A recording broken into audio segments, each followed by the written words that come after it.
This is the panel on youth and intergenerational responsibility or intergenerational equity and intergenerational justice. It's about what do we need to do now to lay the ground and the foundation for the next generation of Palestinians and Israelis if we want a future of peace for Palestine and Israel. With me today is a bunch of really cool people, but I'll let them to introduce themselves, starting with Maysam. Good morning, صباح الخير, بكر طוב. I'm Maysam Jaljuli. I'm a co-chair of Sikuy Ufuk. I'm Dina Gardashkin from Sadaka Re'ut, Arab Jewish Youth Partnership.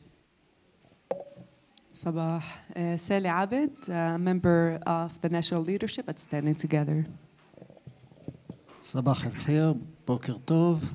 Good morning, I'm Daniel Azar, CEO of Hand in Hand. Boker Tov, good morning, Sabah al-Khair. My name is Tami, and I'm the General Director of Education at the Paris Center for Peace and Innovation. Boker Tov, Sabah al-Khair. Good morning, buenos días. My name is Daniel Nahum, and I'm the Education Officer at EcoPeace. Okay, sorry about the mic. We'll try to work with it. Thank you so much. So the idea about this panel is what exactly is our duties and responsibilities toward the next generation, what are on some of the pertinent issues like education, climate change, and the need for grassroots structure to make sure that there's a political change in the next 5 or 10 years. How do we balance these rights? How do we balance the claims between this generation and the next generation? How do we talk about intergenerational justice? What does it mean, the relationship between just social justice, sustainable development, while emphasizing the questions of right equality and equity and participation from both generations. It's a kind of a very complex subject to speak about, but I figured this is a really good time to start discussing this if we want to think about the future of our children. And I want to start with Maysam, because we ran a very interesting survey in 2020 with our partners, the United States Institute for Peace. The focus was the attitude of Palestinian Israeli youth aged 15 to 21. And we were talking about their religious attitudes, their backgrounds, their feelings about the other side. And some of the results came out shocking. We wanted to share this survey with you very soon, hopefully, when ALLMEP is publishing it. But based on it, there's a lot of interesting questions. One of these questions comes as a surprise to me, because for Palestinian citizens of Israel who live inside Israel, Maysam, finding a political solution was never on their priorities. So when we talked to them, we had 70% of them say they don't associate with themselves with any political movement. They don't have any political tuition. They don't stand with anybody. And it was really a pressing issue. We're talking about their priorities, alternating between addressing crime inside their communities or unemployment. Why is a political solution not higher on their priority list, in your opinion? The survey was held in 2020, and I think that after what happened last year, in May last year, things may be changed because we saw a change of attitudes because of the events. But I think that these results are give us a clue that we are having a problem with our youth. Actually, I think that there is 3 major reasons for this problem. First of all, it's education. It's the matter of education. We are a part of the Israeli education system, the public Israeli education system, and the education system is all the time trying to vanish or not to talk about our own identity, our youth identity as Palestinian Israelis. It's all the time, I think that the education system is well known as a system that creates youth or young women and men that they don't know anything about their identity. And so you can have these answers because nobody had discussed this question with them at schools. Also teachers who may have, the ability to talk about this, the children about these issues, they are not doing that because they are afraid. They are afraid from the Ministry of Education. They are afraid to express their own political views, and because they are afraid to be fired from the education system. And another reason is that we saw in the last 2 decades, we see a decrease in the influence of the political parties that works inside the Palestinian society in Israel. The Communist Party and Hadash for a lot of generation was educators for these children, and the youth movements of the Communist Party was very dominant, and also other parties. But right now we see a decrease. The political parties are, focused on election, on votes, and they are not no more focused in education and in educating the youth and the children. And another reason, which is very connected to the system, to the Israeli system, is the lack of informal education. And I think the new economically plan talks about increasing the efforts for informal education. The question, what kind of informal education it will be, and can we create a new youth movements that also educate our children for life, actually. Politics is life. And if I look at the other side, at the Jewish side, we see a lot of youth movements, that most of the children are engaged with these movements, and actually they can give them what the education system cannot give them. It's very variant ideologically. We can see right-wing youth movements, I don't know how to call it, I don't know if I call it also left-wing youth movements, but in our society, in the Palestinian society, a child goes back from school and he has nothing to do. He has no movement, a referent movement to be belonging to. So this is briefly. Yeah, that makes a lot of sense. And another thing also, yes. I think the parents. The parents also are so engaged to their daily life, to bringing, money at home, a decent life, and we know that the Palestinian community in Israel is the poorest community, and so a lot of parents don't have the time and not the knowledge to talk with their children with these, political issues, and a lot of time we see that we, as the third generation, didn't forget what our parents and grandparents, the first and the second generation of the Nakba, had taught us. Not to talk politics. It's very dangerous to talk politics. If you talk politics, you will not have a decent job here in Israel. And I think it's still in the DNA of a lot of our generations. That makes a lot of sense. I want to ask a follow-up question. So you and I discussed what Suku has been working on and addressing some of the segregation that happened inside the Israeli society. We talk about, do you think that this is still the norm inside Israel, the segregation between Palestinians and Israelis, like inside the system or inside the education system? Why is it important to bridge the gap today? It's very important to bridge the gaps, because we want citizens that they are more connected, active citizens that are trying to change their situation, and we need these people to be with us, to be a major, factor for the change that we want to have. And I think that in this point of view, we see changes in the Israeli labor market.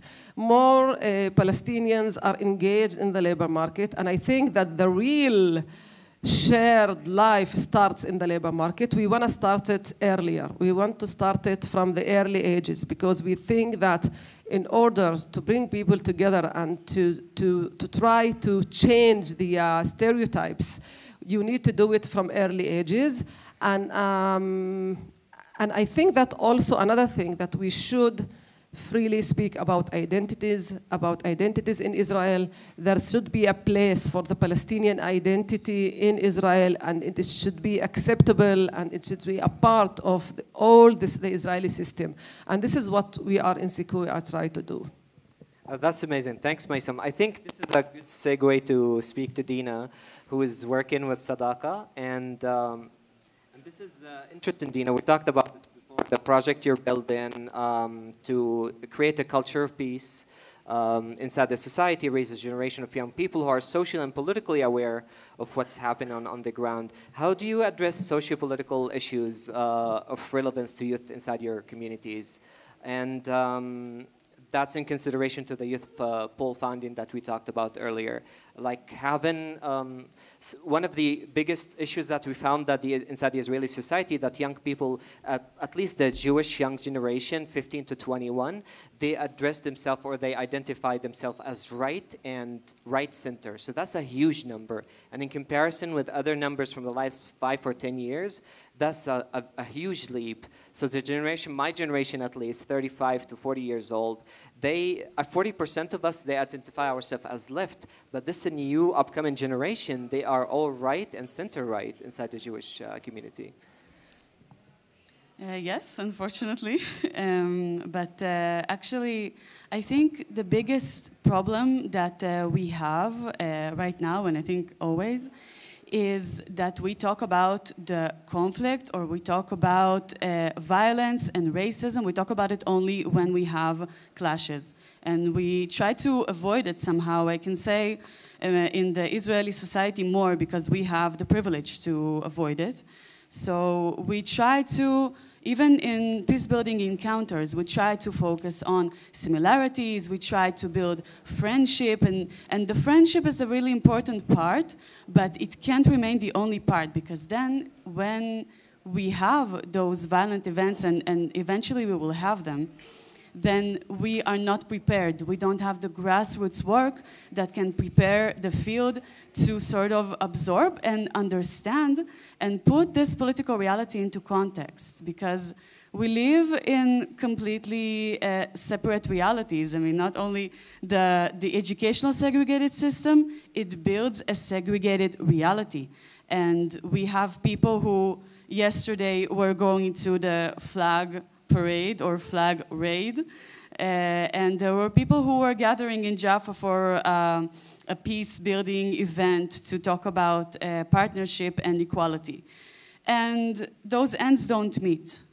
So it's very easy when you're active, when you're in the peace-building field, to feel like maybe there is a change because I know that I mostly meet people who are similar to me. I blocked all my ultra-right-wing friends from Facebook, so it becomes like this bubble. But then we, in Sadaka Root, we meet the sort of the other side in our Israeli society. We meet it with the youth and in the workshops. And then reality just slaps us back in our faces, because we see these youth that actually we are not the only ones working with them. The alt-right movements are very strong there. Lehava is working there very strongly. And they absorb all this violence and hatred, and they have almost nothing to counter it with. And also they lack really this explanation, the reason for what to do with their anger. Because every time there are violent clashes, they feel that they're a victim of it. And in some ways they are, and they feel angry when they have missiles falling over their heads, and they're afraid. But they don't have any other information from any platform, not from the educational system, not from the media, or from anywhere else, to understand why this is happening.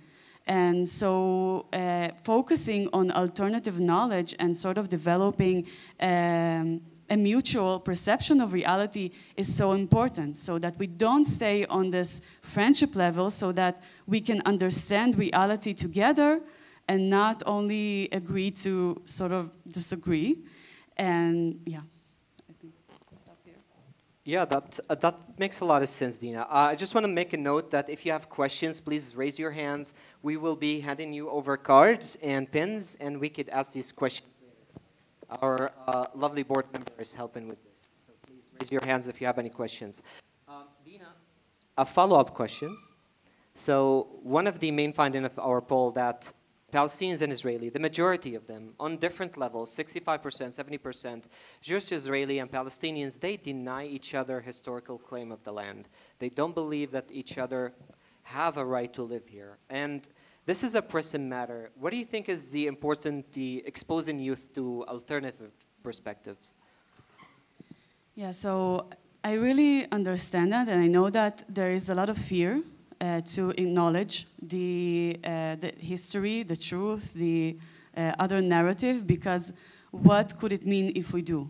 And I see it a lot with our participants, that we ask them to do this leap of faith to sort of acknowledge the Nakba, acknowledge the continuous Nakba, all the inequalities and atrocity that our history is dipped in.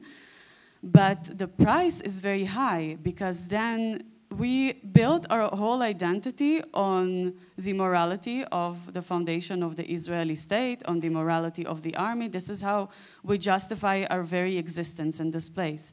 And if we sort of try to crack that or shatter that, then we are left with a broken identity. And so every participant that we work with would try to push hard against that and defend himself against that. And also to understand could mean that also we agree with everything. So to work on try to let go of our fears, how we suffered also from violence, because I do believe that both sides are suffering from the violence, but we need to acknowledge the power relations. And it's so hard for people who are used to being the victim. And it's such a hard shift to do. So I think that it should be based on trust. We have to be able to develop as peace workers to address our society and not alienate it, because it's very hard for me also when I first was exposed to all the dark side of my people's history. It was very hard to go back to that same society who I see responsible and work with it and try to talk and try to be patient, because the very basic instinct is to just push it away and say, okay, I don't want to define myself as a part of the society anymore. I'm different.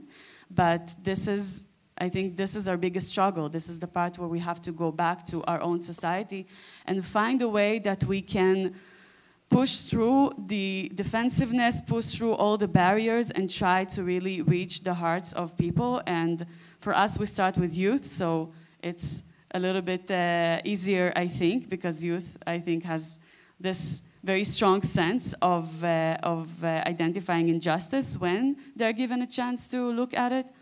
And we do see results. I can tell you that from our experience in Sadak al-Riyut, it's been 40 years, and we started with youth programs. So we do see successes that once we are able to sort of look at reality differently, it lasts. But it's very hard, and it's very difficult not to be discouraged on our way to do that. Thanks, Dina. You are an alumni of Sadaka, no? Yes. Okay. Well, says a lot about our field, because one of the biggest finding we found that people who engage in this field, on the long term, at least 17% come back to engage on programs on cross-border, which is a huge number, given that our membership, at least under ALLMEP, has hundreds of thousands of alumni graduates across the last 10 years. And it's also a good point to talk about what are we doing with these people. And I wanted to talk to Sally about this. You know, Amnim Biyachad, standing together. You guys are a movement, you're a grassroots movement, you're built by the people for the people. Your job on the ground, you're creating these amazing events across Israel. And I wanted to ask a question about how important it is for these young people after they graduate to engage inside the solidarity movement across communities. Well, we don't have graduates per se. We are a movement. We organize and mobilize people all around Israel around issues of peace, equality, and social and climate justice. And you know, the engagement for us, you know, when we talk about how do you engage people, how do you mobilize people, and you actually said something that I wrote down, and you said, you know, the narratives, you know, who actually belongs, and it's a pressing matter, and how do you actually engage with it, and how do you tackle it, and I think. And you said it's a pressing matter, and I wrote to myself, is it a pressing matter? In a sense that, you know, I ask myself, you know, we're trying to create a new kind of majority in Israel, that we want to build the political will, the political capital to actually end the occupation, right? We want to also build a society that is equal and just. And how do these two things connect? Under the very powerful fact that we need to build politics that is relevant to people's lives. So if I go to a Jewish youth in Petach Tikva, you know, a black Ethiopian Jewish person who is probably very poor, and I come to him as a Palestinian and I'm like, you need to liberate me. You need to end the occupation, and you need to, it's racist. You're racist, and your family's racist, and Petach Tikva's racist, and you vote for Likud, so you're racist. How is that salient to people's lives? How is that relevant to him as a young person in trouble who is also enduring racism, who is also enduring poverty, who is also enduring police brutality, and obviously, you know, we have to navigate the complexities of how do we build a politics that is relevant to people's lives while also not compromising our narrative as Palestinians and build shared politics and not just solidarity politics, right? What does that mean? That means that I am able to actually, you know, tackle racism and build partnership that is not built on trying to bridge narratives which are irrelevant to our lives. If you really look at you know, peace building in the last couple of decades, it has been based on narratives and bridging narratives, and it hasn't been working. It hasn't been working. We have not gone far. We actually went back, if you really ask me. And I think what we really need to understand is build a new kind of politics that understands that we need to build the political capital to end the occupation in Israel. And you can't do that through conditional partnership that we had so far. Conditional partnership where I have to relinquish my identity as a Palestinian, but also a conditional partnership where I demand total solidarity from all Jewish people without recognizing that very inherent systematic discrimination that is beyond Palestinian issues and the occupation and the conflict. So how do we do that is through, how do you mobilize people? You mobilize people around, you know, minimum wage. You mobilize people around security, their own security. You mobilize people around police brutality. You mobilize people around the fact students around direct employment and around safeguarding and sexual harassment on campuses. And you really try to build politics that is relevant to people's lives. And when you see a Palestinian from Jaljulia and an ultra-Haredi woman from Bnei Brak working together, the faces of the minimum wage campaign to raise the minimum wage, that's such a more powerful story to imagine the new kind of majority. And I think that's how we mobilize people.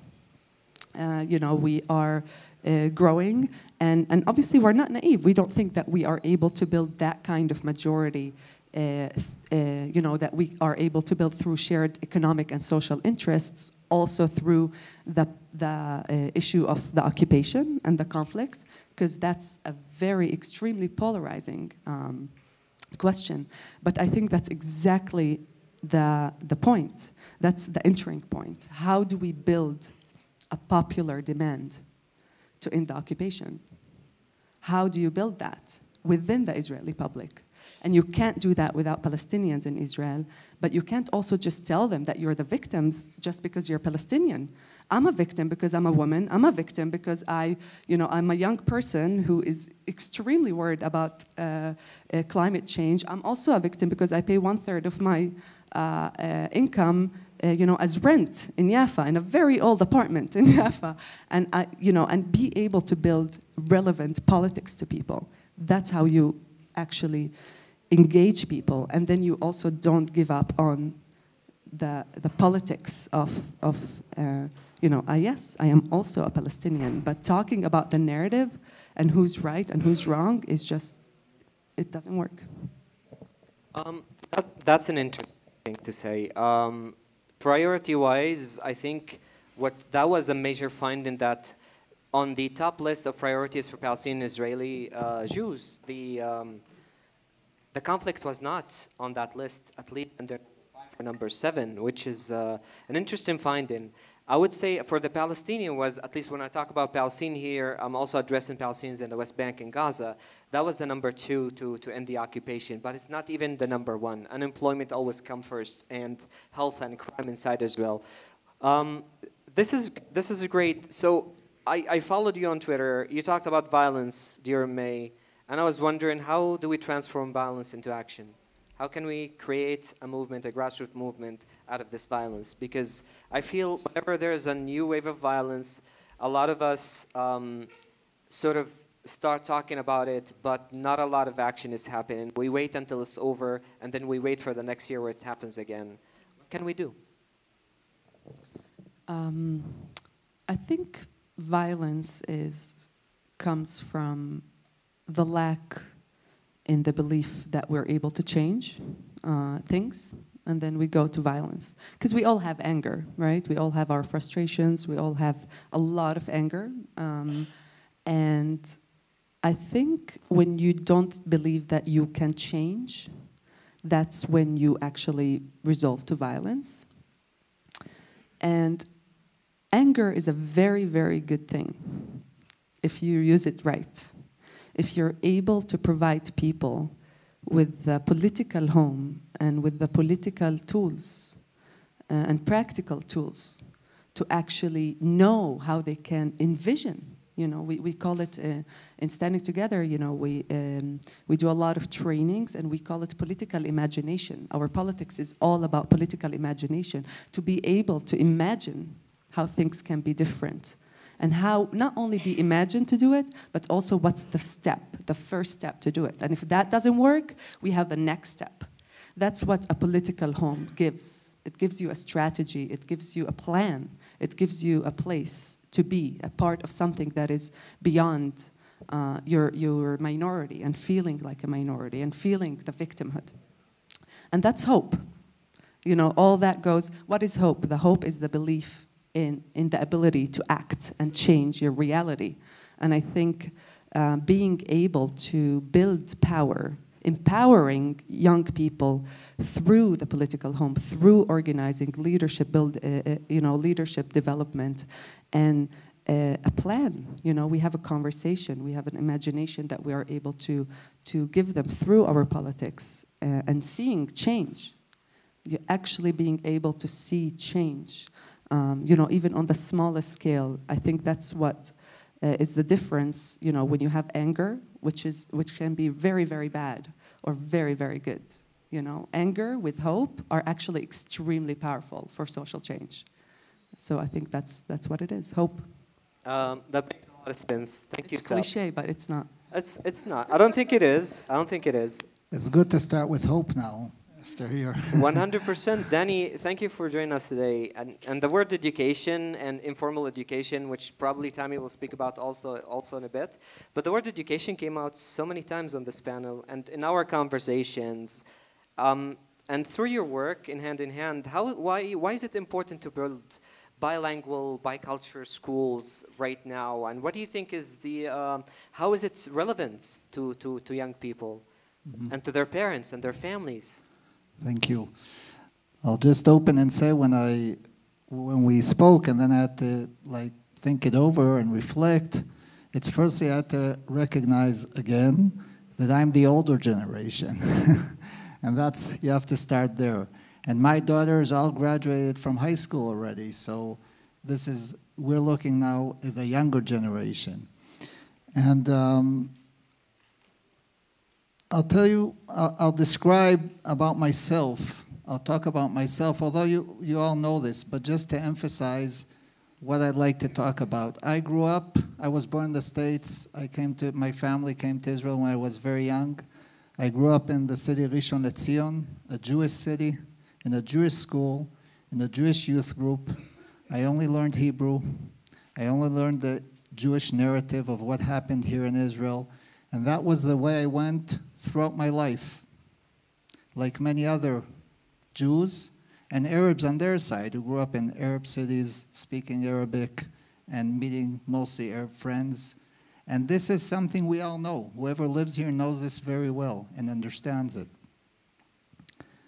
And I also must admit, the first time I had a real deep conversation with a Palestinian here was when I was 44 years old. That's 11 years ago.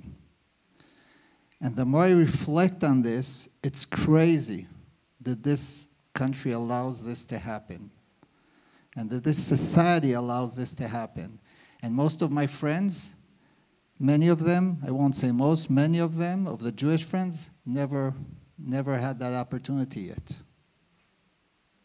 So how can you create change if the society is so segregated? You can't. So we have to start, and we have to begin at young age. We have to begin at schools. We have to begin with an education. We have to bridge the systems. The systems here are so segregated, also within the Jewish population and the Palestinian population. And we have to bridge those systems. And when we bridge them, we have a few main topics to deal with. And I'll talk about some of them, and that goes to your question. The first one is knowledge. The second one is culture. The third is identity. And the fourth is critical thinking. Because as people who grow up in a very dogmatic way, we have to change the system through these topics. And the first one is knowledge, because the way Jews study here in Israel, and also Palestinians, they don't learn the full story. They hear one narrative at school. And the Palestinians at school also learn the Jewish narrative. That's the only narrative they hear. Jews don't know Arabic. Since I joined Hand in Hand, I'm struggling with studying Arabic. It's tough. When you're a kid, it's much easier. When you're young, it's much easier. Languages are bridged to culture. They're not only a means of communication, of course. They're bridges to cultures. In order to get to know each other, understand each other, feel confident in your culture and not threatened by another culture, we must learn both languages. We must learn both cultures. We must experience both cultures in our schools, in our education, in our communities. That's what brings people together when you look at an educational system. And it was also discussed here, the issue of identity.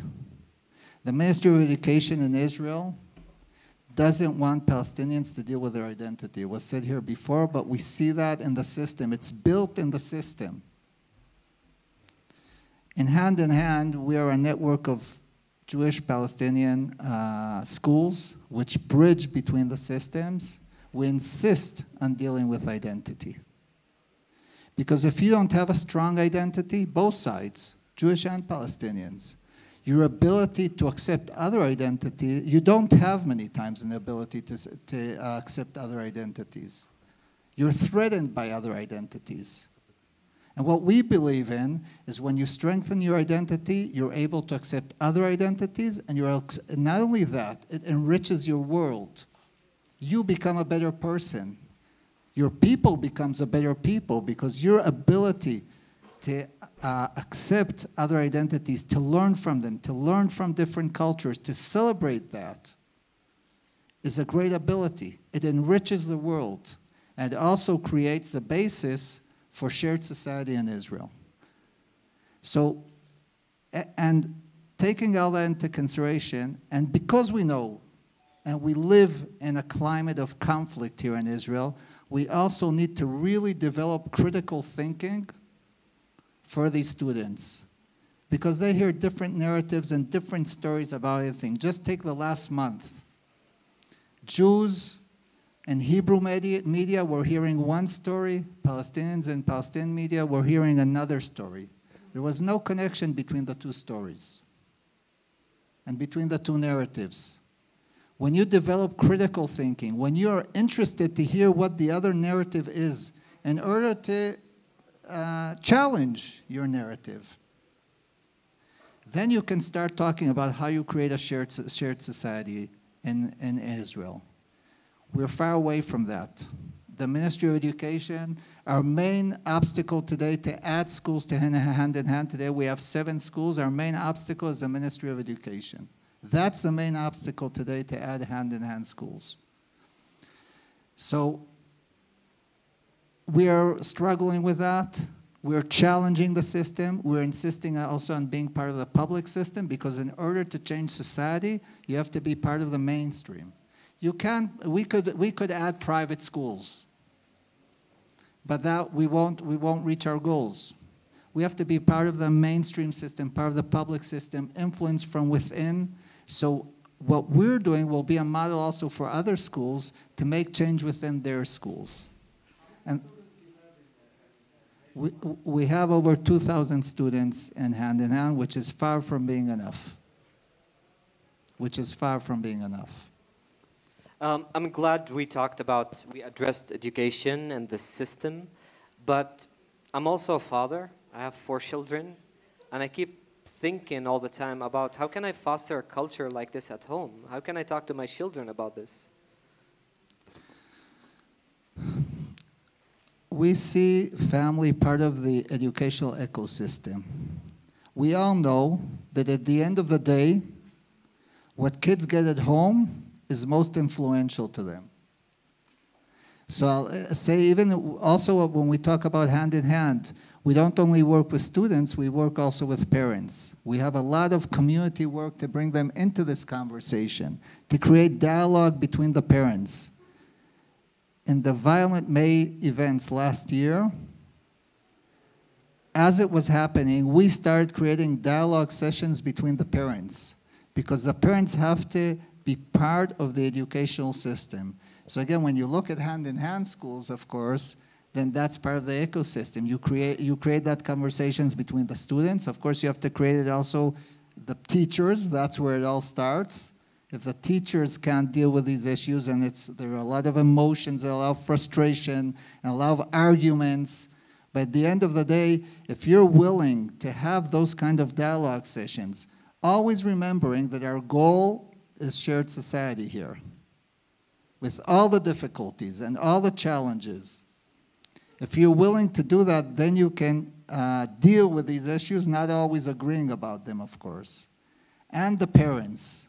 We need that as a full ecosystem. And I think we as parents have to deal with it. If we're in hand-in-hand schools, I think we have more means to do it because the kids experience it at school.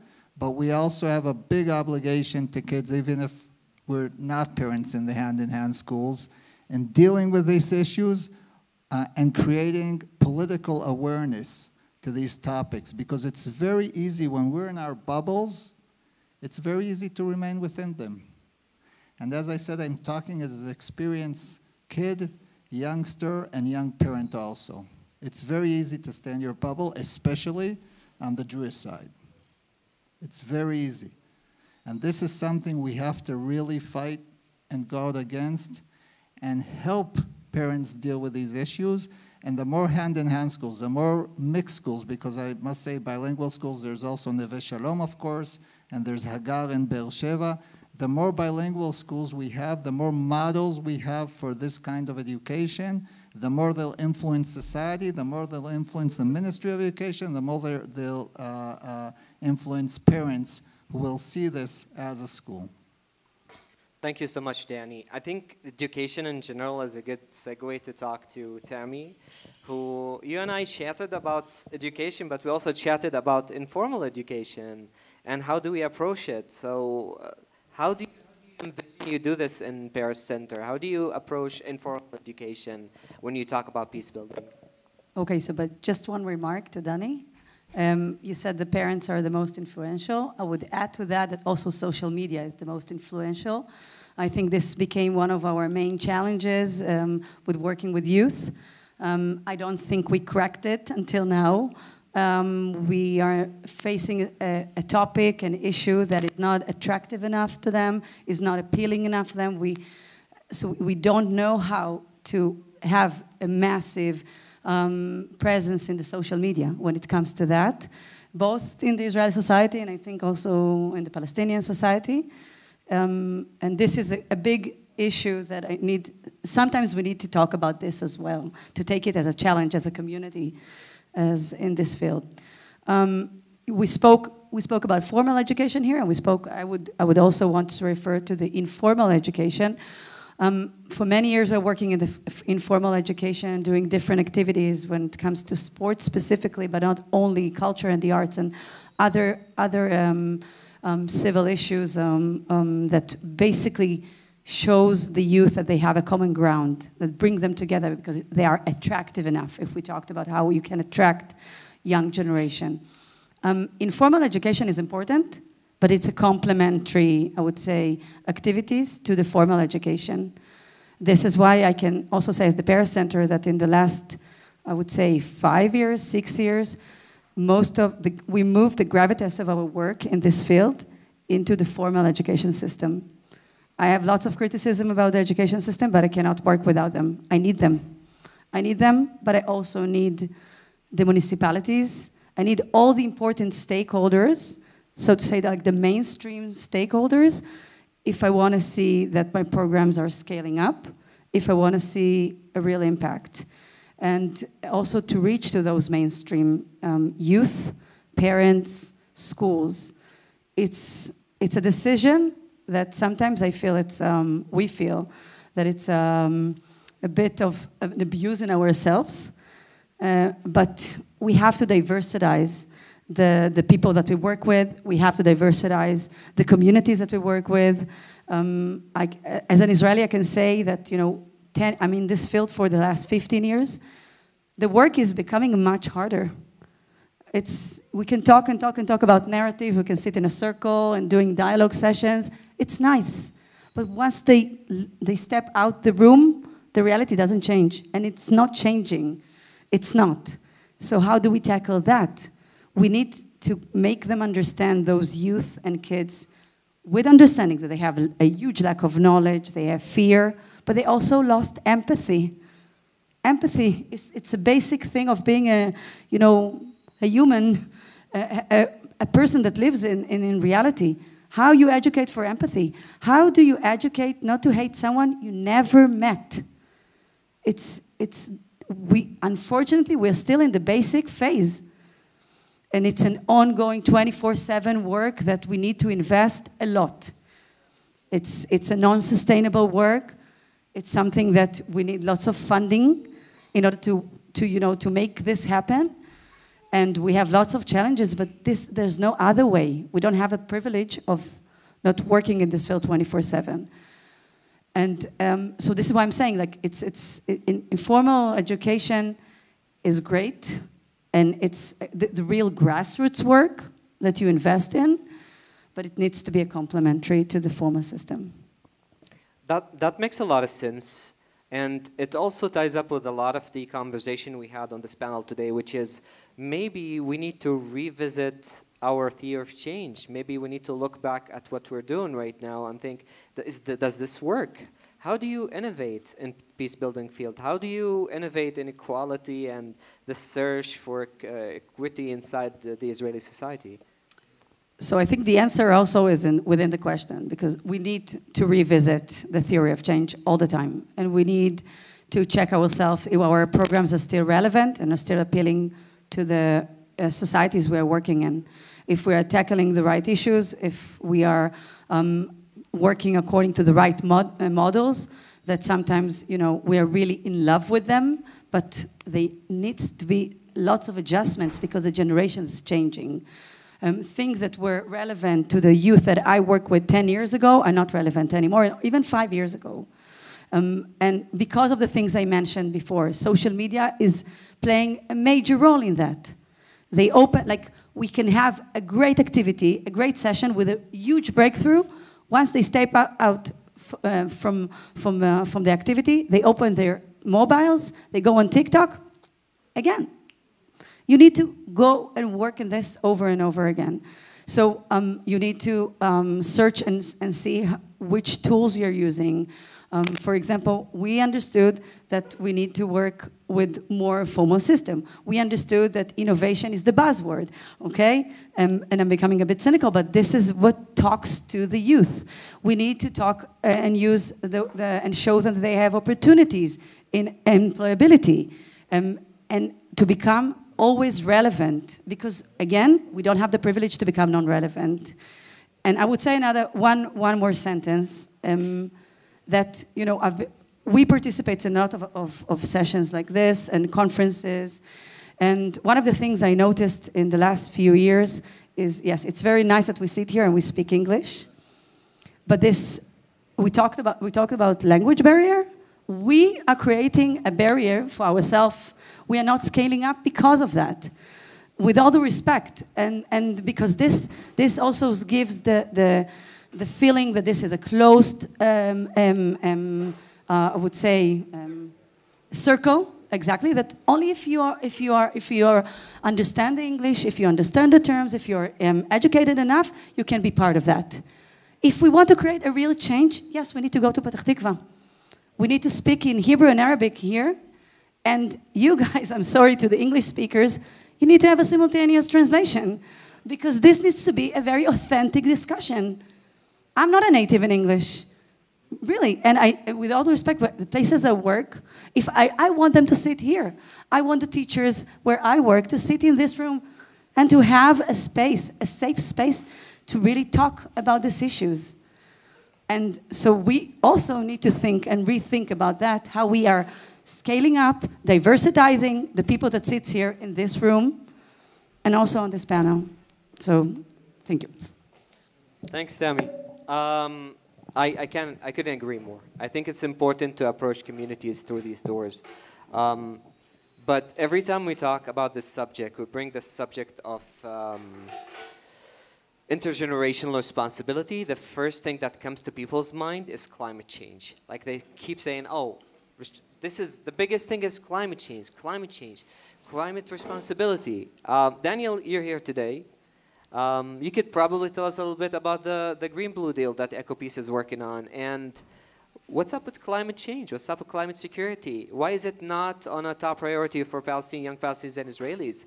At least in our region, I understand that there's a lot of priorities, but it's not on one of these priorities. There's unemployment, like we talked about. There's education, crime inside Israel. Why is climate change not on that priority list? All right, so I just want to begin by saying that I'm here instead of Nada, who couldn't come today, so I wanted to acknowledge her as well. She's the Palestinian director.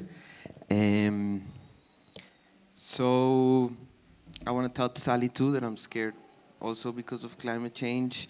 I'm also worried. This morning I was in the car and one of my colleagues mentioned that it snowed today in Colorado, which is incredible, and I'm kind of worried for the heat here in August. But I think that, going back to your question, if there's something that we in EcoPeace believe in, is that climate change can be a multiplier of opportunities instead of a multiplier of disasters, as it's seen today. In environmental education, we see a lot the use of fear to promote change. At EcoPeace, we believe that we want to show a positive side and look for opportunities in this change. I heard a few words here from the panel. I heard adaptation, resilience, diversity, and they were all mentioned in terms of society, but I think that in terms of environment, those are very, very important to have. And that's what we're trying to do with our programs at EcoPeace. We have a youth program where we recruit youth on a national level here in Israel.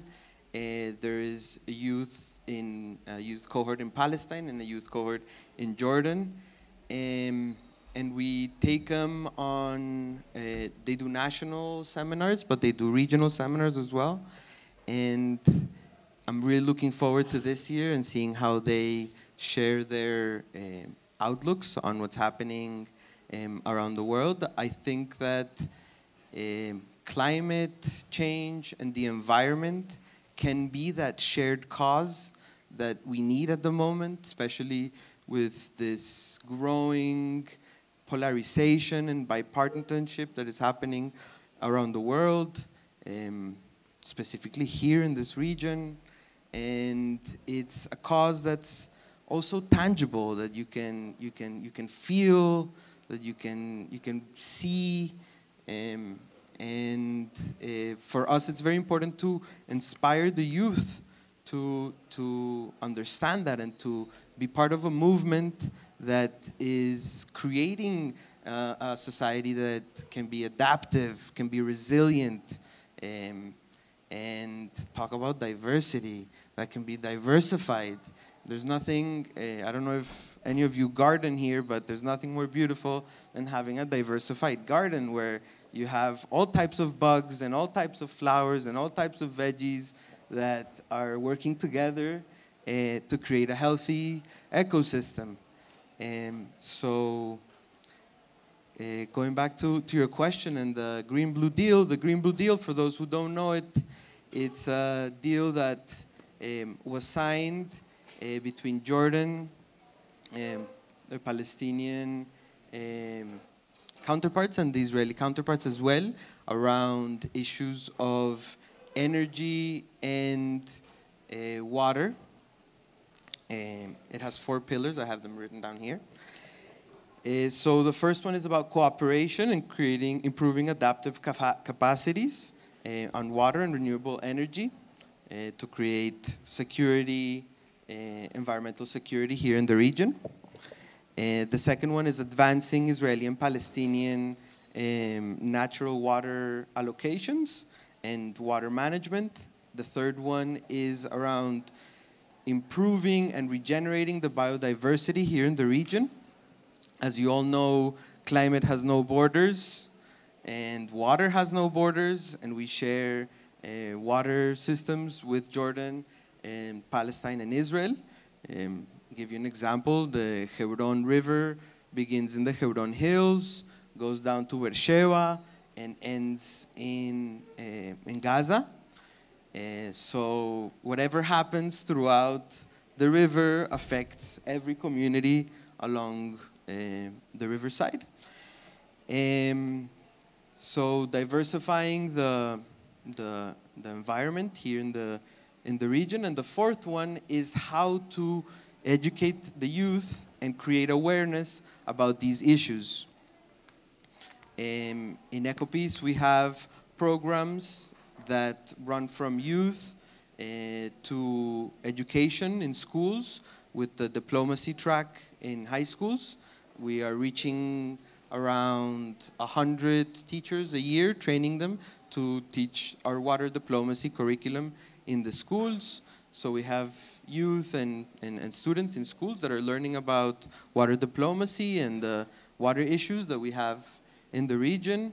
And then we also have a track of young diplomats. My colleague here, Roy, is in charge of them. But we do believe in this so-called lifetime or a life track of opportunities in the organization that, as you mentioned, people that have worked before or have engaged before in programs come back to work in the programs as well.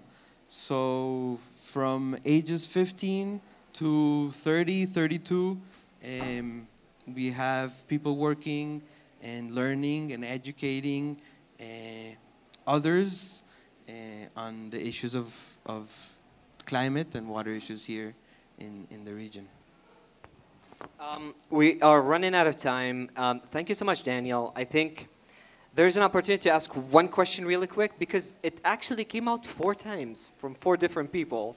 And the question was for Danny. Very simple. You start with kids in school and education. What do you do when they get older?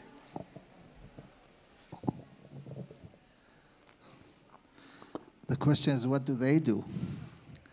And I think you said that in the survey you saw that most of the alumni of these programs continue in the field. So that's actually creating the network. So we work with our alumni, and we think,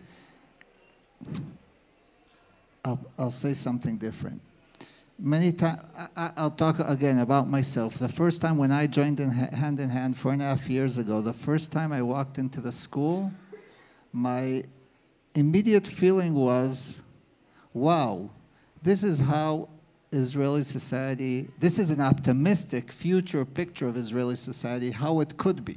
We're far from there, but this is how it could look and how it should look. And I feel that our students, when they graduate, and most of our schools are still elementary schools. We'd like to have more high schools. We have 1 high school in Jerusalem. But they have a different DNA. That's always the way I imagine it. They have a different DNA. And it's so strong that their life, they look at life differently, and they're not in a bubble. The outside comes directly into the school all the time.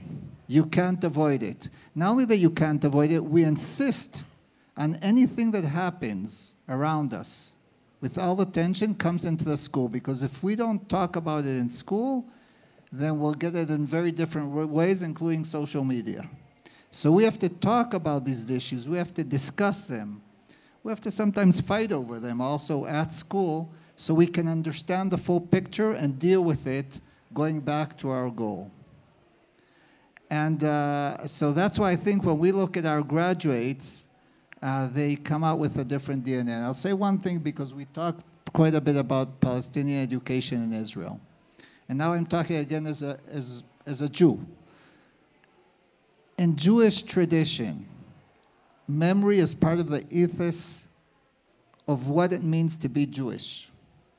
It's in our memory is in our prayers. It's in the way we look at things. It's in our history. It's in our culture all the time. And what today the Ministry of Education is telling Palestinian citizens is forget. That's what they're trying to say. Forget. It doesn't work. Even if you want to do it, it doesn't work. And it's about time that we, the majority, the Jewish majority, the Ministry of Education understands that people need memory, they need identity, and that's what, and I think that's one of the biggest accomplishments of Hand in Hand of a bilingual school, and that's also when we talk about graduates, that they have a much stronger identity, which is based on memory, which is based on history. And they can deal with such topics, again, in a positive goal of how do we create shared society, and it goes for both sides. But on the Jewish side, it comes natural. On the Palestinian side, I think that's a real accomplishment of our hand-in-hand schools, and that's what also creates a different, that's part of the DNA, let's put it that way. That's part of a DNA. Oh, okay, Maisa want to add something. I just want to give an example for what you said, a very little example that most of you know. It's about, at schools, there is the Root project in the Jewish schools in Israel. Everybody's familiar with this Root project. And we are the same system. We are the same educational system. That's the same curriculum. Do you think that Palestinians in their school have this Root project? Who thinks they have?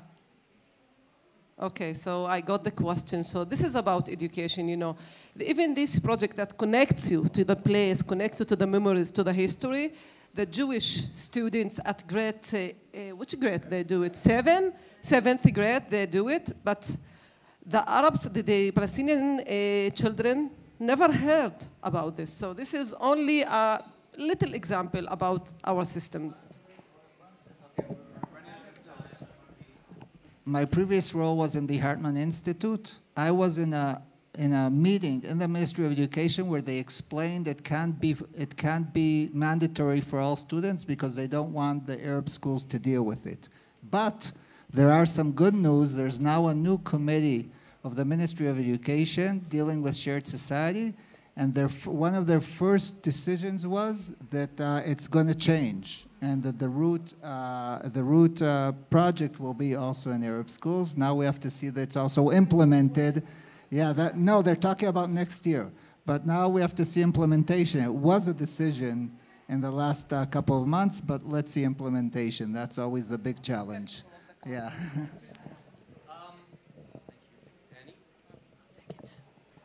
Thank you so much. It's been amazing. Round of applause for our panelists. Thank you so much. If you need more information about their amazing work, their amazing organization, please go visit the website. You'll find it. Thank you so much for what you're doing. It was a great pleasure to speaking to all of you.